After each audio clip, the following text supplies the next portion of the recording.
pour les gens qui participent, parce que je vais essayer en fait de vous parler avec grande honnêteté, parce que je vous aime suffisamment pour pouvoir vous donner tout ce que j'ai. Hein, je ne vais pas garder de secret dans ce stage.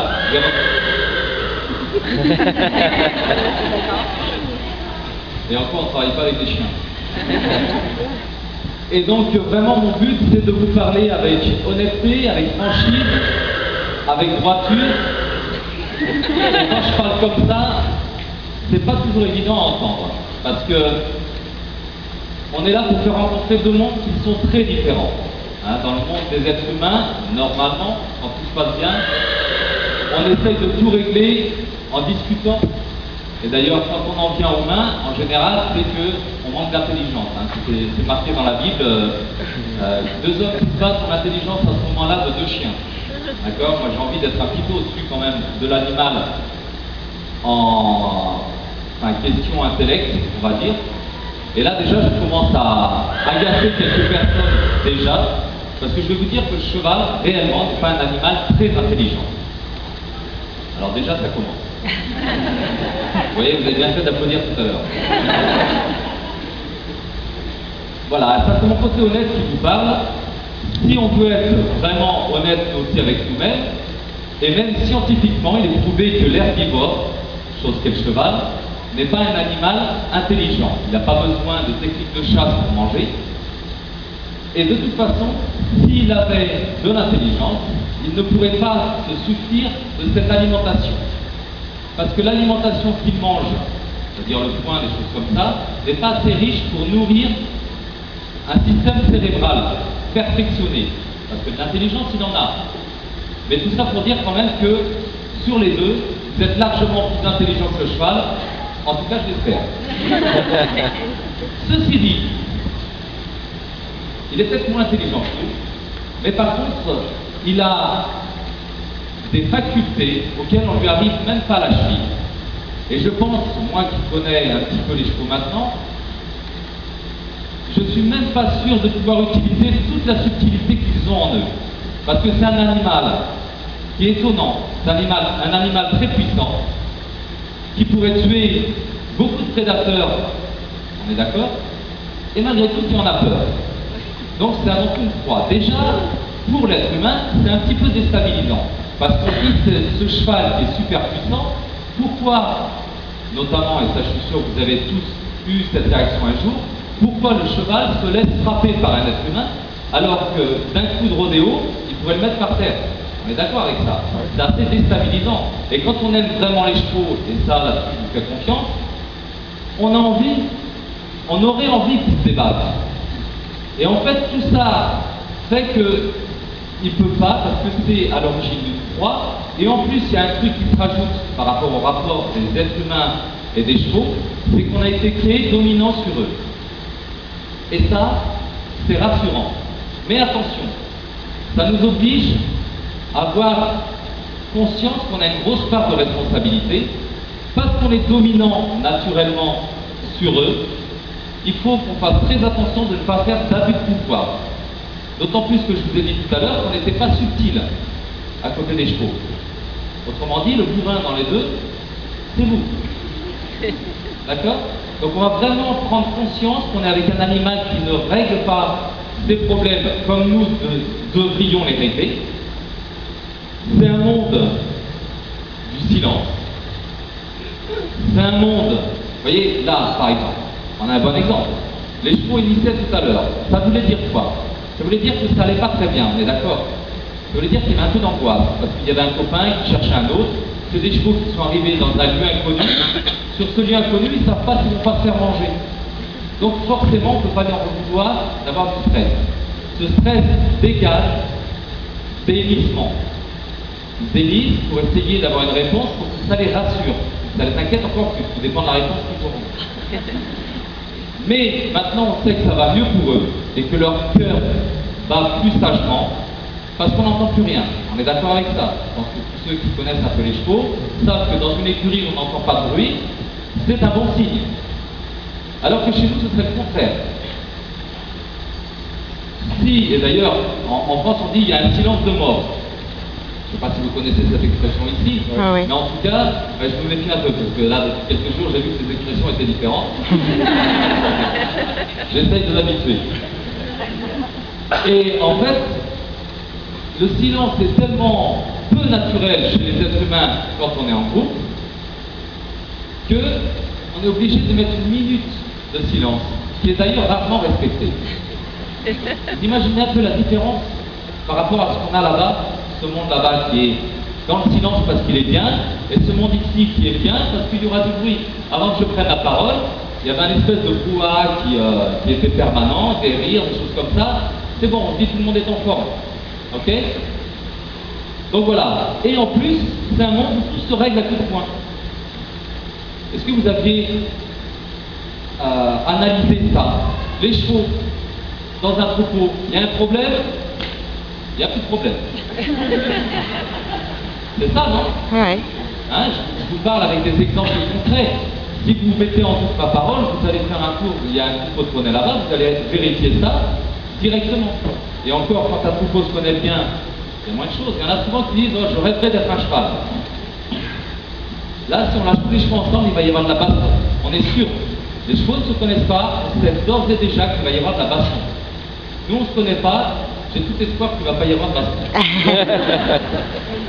Parce que justement, on est deux mondes très différents. Ok? Le bonjour chez l'être humain, il est très amical. Bon, j'ai pas pris le temps de dire bonjour à tout le monde, vous m'excuserez, vous êtes un peu nombreux. On prendra une demi-journée pour ça. Mais si je viens vers vous pour vous dire bonjour, ça va être très amical. Deux chevaux qui vont se dire bonjour, ça va être tout de suite, dès les premières secondes, qui est dominé, qui est dominant. Et c'est comme ça qu'un couple de chevaux fonctionne bien. C'est quand il y a un dominé, un dominant. Ils ont besoin de ça, c'est vital, c'est dans l'instinct. On n'y peut rien, on ne peut pas le changer, c'est gravé dans l'instinct. D'accord? C'est comme si vous demandiez à un chien d'enlever son odorat et d'arrêter de sentir toutes les mauvaises odeurs, les bonnes odeurs. C'est exactement la même chose. C'est comme si je vous demandais d'arrêter de respirer. On ne peut pas lutter contre ça et on n'a pas à lutter contre ça parce que on va pouvoir l'utiliser, s'en servir à condition d'être conscient de tout ça. Donc voilà, c'est juste pour commencer à pas vous asseoir parce que vous l'êtes déjà, mais vous faire prendre conscience que si on veut un bon rapport avec son cheval, on va prendre l'être intelligent, c'est-à-dire l'être humain, et on va l'emmener dans le monde du cheval. Et on ne va pas faire le contraire. Chose qui est un petit peu le cas actuellement dans toutes les disciplines. On prend le cheval et on va essayer de lui apprendre des claquements de langue, de la voix, des choses comme ça, choses que le cheval utilise très peu. Le bruit pour le cheval n'est pas intéressant. C'est inconfortable. Donc quand on dit que les chevaux dansent sur la musique, je vous avertis que moi qui travaille sur de la musique avec mes chevaux, quand je mets un nouveau cheval dans un spectacle, si on pouvait travailler sans musique, ça m'aiderait. Le cheval ne danse pas sur la musique. Le cheval n'aime pas la musique. Il a été prouvé, il y a eu des études scientifiques, encore une fois, qui ont été faites dans des écuries, où on met de la musique classique, vous savez, de la musique douce, là on a l'impression que ça pourra apaiser n'importe quel bébé, et bien les chevaux tiquent de plus en plus, parce qu'il y a la musique permanente. Ils ont besoin d'entendre des bruits naturels. Ok? Donc, ça veut dire que caresser avec la voix, murmurer aux chevaux, pour moi, c'est pas leur rendre service. Donc quand on dit vous murmurez à l'oreille de vos chevaux, je dis non, je les aime pour tout ça. D'accord? Alors cet amour que vous avez sur vos chevaux, c'est génial. Sauf qu'il est souvent débordant et il est souvent accompagné d'anthropomorphisme. Les chevaux ne seront jamais vos bébés. Si vous les considérez tels quels, surtout les mamans, vous allez vous faire déborder. Et vous n'allez pas rendre service à votre cheval parce que vous ne rentrez pas dans votre position naturelle qui est celui de dominant. Donc en fait, une personne qui arrive en disant moi je vais les contacts un peu forts, tout ça, je veux apprendre à mon cheval de prendre le caressant, choses comme ça ne marche pas, vous ne rendez pas service à vos chevaux. Vous faites de l'anthropomorphisme à ce moment-là. Alors, je ne vous demande pas d'être trop sérieux. Bien au contraire. Je vous demande d'être dans la joie.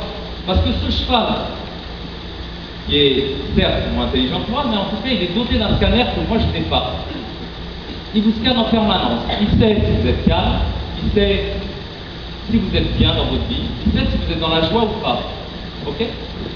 Et ça, c'est intéressant parce que je dis, je suis plus intelligent que mon cheval, mais à moi, vous pouvez me mentir. À mon cheval, non.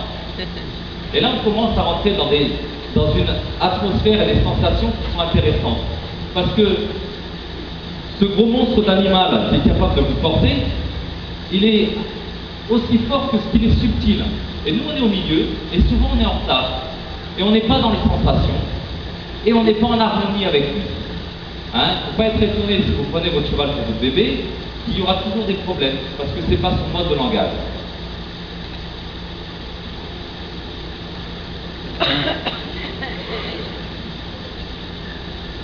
Il n'y a pas d'accessoires.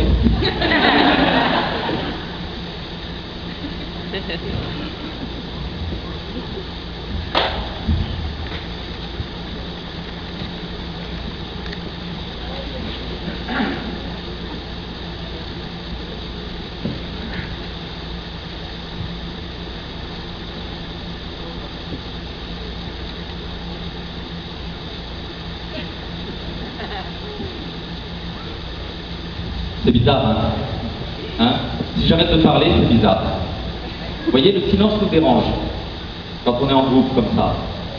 C'est la même gêne que vous allez procurer à votre cheval quand vous lui parlez. Il ne va pas se sentir bien. Je le fais à chaque fois exprès pour que vous vous rendiez compte que quand vous allez parler à votre cheval, vous allez l'embêter en fait, quelque part. Ok? Donc, de l'amour, il en faut, ça c'est sûr. C'est d'ailleurs en général ce qui pousse à nos petits chers cavaliers à vouloir que leurs chevaux soient intelligents, parce qu'ils veulent mettre toutes les valeurs sur le dos du cheval. Donc ça part d'un bon sentiment. Ok? Mais il faut rester en recul. Moi, pour établir cette méthode, j'ai étudié avec le meilleur des professeurs, l'observation. Okay, j'ai passé des heures à étudier les chevaux. Et c'était génial parce que j'avais des chevaux comme on rencontre assez peu, c'est-à-dire un troupeau de femelles et un entier. J'ai eu la chance de voir ça quand j'étais gamin et je pense que j'ai beaucoup plus appris que si j'avais observé un cheval tout seul. Parce que là-dedans, justement, j'ai vu comment les choses se mettaient en place, comment ils réglaient leurs problèmes, comment ils jouaient. D'accord? Et tout ça dans le silence. Alors moi j'étais un peu braqué contre les êtres humains quand j'étais gamin. J'étais introverti, ça peut paraître bizarre aujourd'hui parce que je vous parle comme ça sans problème. Mais ce que je sais c'est que le monde du cheval m'a apporté des choses que le monde des êtres humains ne m'apportait pas. Vous allez voir vos chevaux, vous en doutez d'être mal coiffé, sale ou quoi que ce soit, votre cheval vous acceptera comme vous êtes.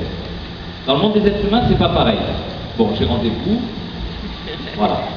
Je me prépare, j'ai rendez-vous avec quelqu'un, avec un être humain, ou quelqu'une, pour ma part. Mais, quand vous arrivez dans le monde des chevaux, vous pouvez lâcher vos armes un petit peu, de toujours à... Moi je dis, aujourd'hui on est à une ère de botox, où les gens mettent beaucoup d'argent, des choses comme ça. Alors je ne suis pas là pour juger, parce qu'il y a des gens qui ont besoin de ça, parce qu'ils manquent peut-être d'amour. Donc c'est sans doute l'entourage qui ne l'aide pas aussi à être bien. Hein, il faut essayer de comprendre les gens qui ont besoin de surjouer. Moi, j'ai surjoué dans ma vie aussi. J'ai pas fait du spectacle pour rien. Et en général, tous les artistes équestres ou autres ne sont pas là au milieu pour rien. Moi, je suis venu chercher de l'amour ici. Et je me rends compte que dans le monde du spectacle, équestre, je connais mieux, mais en fait, on a un rapport commun. On a un point commun. C'est de venir là pour attirer les regards. Le problème, c'est après, qu'est-ce qu'on en fait? Est-ce que ça me fait du bien ou est-ce que j'en profite pour monter en orgueil et me la péter comme on dit? Hein? Et moi je suis tombé là-dedans aussi, je suis tombé dans le piège, je pense que beaucoup tombent dans le piège, parce qu'il y a un moment où on se pourrit de ça et puis après on se met de l'orgueil et ça c'est pas bien. C'est expliqué dans le film, si vous allez ce soir vous connaîtrez toute ma vie, je l'ai mis sans pudeur, et d'ailleurs des fois ça choque un peu. Mais bon. Donc chez les chevaux c'est génial, on y va comme on est, il n'y a pas de souci. On n'a pas de compte à rendre, on n'a rien à prouver. Ils nous acceptent, que vous soyez bon dresseur ou pas, ils s'en foutent. Eux, ce qu'ils veulent, c'est être tranquille avec leurs potes. D'ailleurs, si on était très honnête aussi, si on aimait tous les chevaux, mais vraiment pour le cheval, eh ben on le laisserait avec ses copains dans un troupeau en liberté et on n'y toucherait pas. On est d'accord avec ça? En fait, ce qu'on aime, et moi le premier, moi ce que j'aime, c'est le rapport avec le cheval. C'est ça que je cherche. Mais si j'aimais plus mon cheval que ce rapport que je veux avoir avec lui, je sais très bien, si je vais être honnête, de le laisser avec les copains. Là, moi, je suis au Canada, mais je conçois ensemble en troupeau. Je sais que ça se passe très bien. Ils n'ont pas besoin de moi pour vivre. Ils sont en troupeau, c'est tout ce qu'ils veulent. Un cheval qui connaît bien son troupeau, vous allez le séparer du troupeau, il va angoisser, même s'il connaît bien son propriétaire. Alors justement, c'est ça que je voudrais trouver. Moi, mon rêve, c'est de trouver le même rapport qu'ont deux chevaux très solidaires. Et je voudrais l'avoir avec un cheval. Imaginez que je parte comme ça et le cheval il casse tout dans son box parce qu'il veut venir me rejoindre. Ce serait pas extraordinaire, ça? Pas pour le box, mais pour votre relation. Hein, on rêve tous de ça, je pense. Et moi, comme vous voyez sur la fiche, je suis avec, il y a un entier, c'est la première fois que je le mets en totale liberté, c'est juste le cheval qui est au-dessus de moi. Et je vous garantis que ce jour-là, ce n'était pas gagné, parce que j'avais un hélicoptère, mais je ne connaissais pas les hélicoptères. J'ai pas le brevet, je ne pense pas que ce serait une bonne idée. Mais en tout cas, il y avait une atmosphère ce jour-là qui a fini par venir. Donc en fait, il va falloir être patient. Et les êtres humains, contrairement aux chevaux, sont impatients. Ils sont impatients de réussir. Donc c'est pas mal, vous êtes motivés, vous voulez faire quelque chose, ça c'est bien. Mais encore une fois, c'est comme l'amour, il va falloir le gérer. Vous êtes trop impatient si vous me dites au bout de 5 minutes, bon allez, on fait le deuxième exercice, alors que vous n'avez pas fini le premier, on va aller trop vite. Et d'ailleurs, c'est pas moi qui vais dicter le rythme du stage, c'est les chevaux. Ok? C'est les chevaux qui vont nous dire à quel moment on va pouvoir passer à l'exercice d'après. Et d'ailleurs, dans un stage